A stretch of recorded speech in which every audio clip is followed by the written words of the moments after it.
let's do this all again. Let's do it again, Let's just always do it.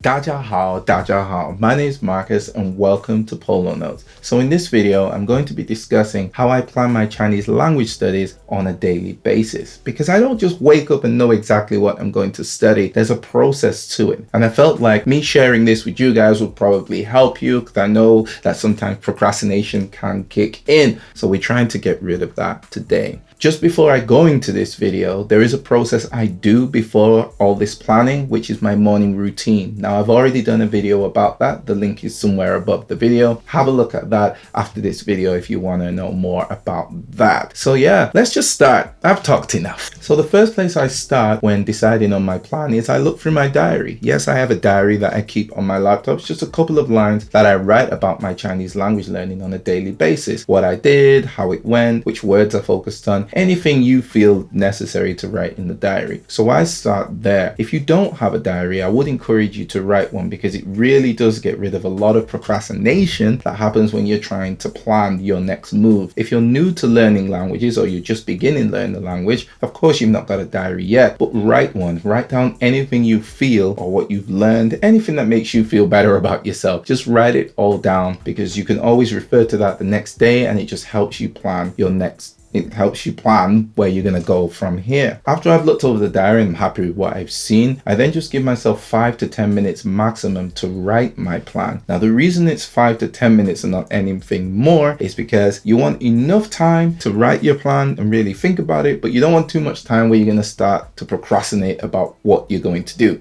because that's what we're trying to get rid of. So yeah, 5 to 10 minute maximum, and then just move from there. Now, the first part of my plan is probably the most important part of my plan, and that is to give myself a start time and an end time. Basically, how long you're going to study for. It's really important that you give yourself an end time, because if you don't give yourself an end time, something that will probably take you 2 hours will probably take you all day, because there's no urgency. Once you give yourself an end time, there's a form of urgency. It makes you focus more, because time is running out. I don't know why this works for us, but it does. We tend to get a lot more done when we give ourselves a limiter. So give yourself a start time and an end time. My end time is 12 p.m. Now, you may think that's early, but I actually wake up at 6 a.m. to begin my day. After 12 p.m., I have a lot more things to do, like make these videos and so on and so forth. So give yourself a start and end point. It's very, very important. It will make you a lot more efficient. You'll get a lot more work done. So yeah, start and end time. So after I've decided how long I'm going to study for, the next thing for me to do is decide what I'm going to do with the actual time that I've slotted for myself. Like, how am I going to break it up? The technique I like to use is an interval technique called the Pomodoro technique, in which you study for 25 minutes, then you rest for 5 minutes. I use this technique because it's really good for getting a lot of work done, but it's also really good for breaking up exactly how I want to study. I'll do grammar for 25 minutes, then a break, then listening. So it's really useful. So if you want to learn more about that, just literally type it in YouTube or Google. There's 1,000,001 YouTube videos about it. I don't need to make one, hopefully. So yeah,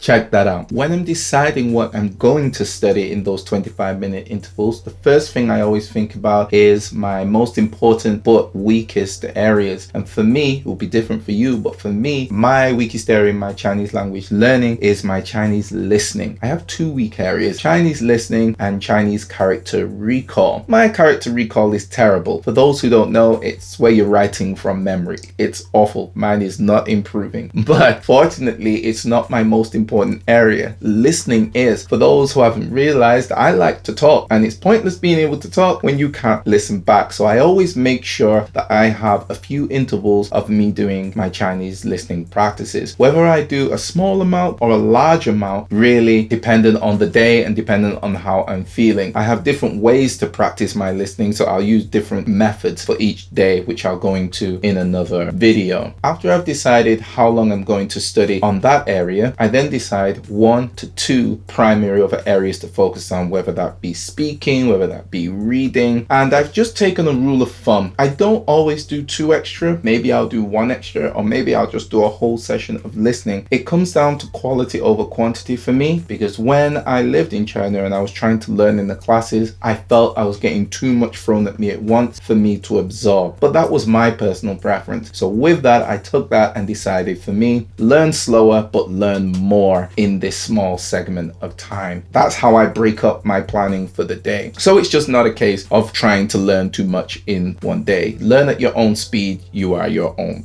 person. And with that being said, there is no hard and fast rules on how you should approach your planning process. I do try and finish my studying at 12 p.m. Sometimes it goes a little bit over. Sometimes I decide to start at night based on the day. There's no hard and fast rules, but having some form of structure to approach your planning process will get rid of a load of procrastination. So if you have any planning processes, comment below, because I'd like to know, because I'm always about learning more and seeing how I can improve my own. We're all on this journey, I suppose, of learning languages and generally studying and learning more about it. Yeah, I'm waffling on now.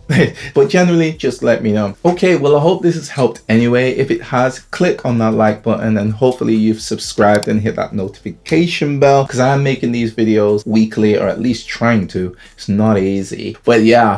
Anyway, I'm out of here. I've got to now edit this video and get it out for you guys. So I will say 再见.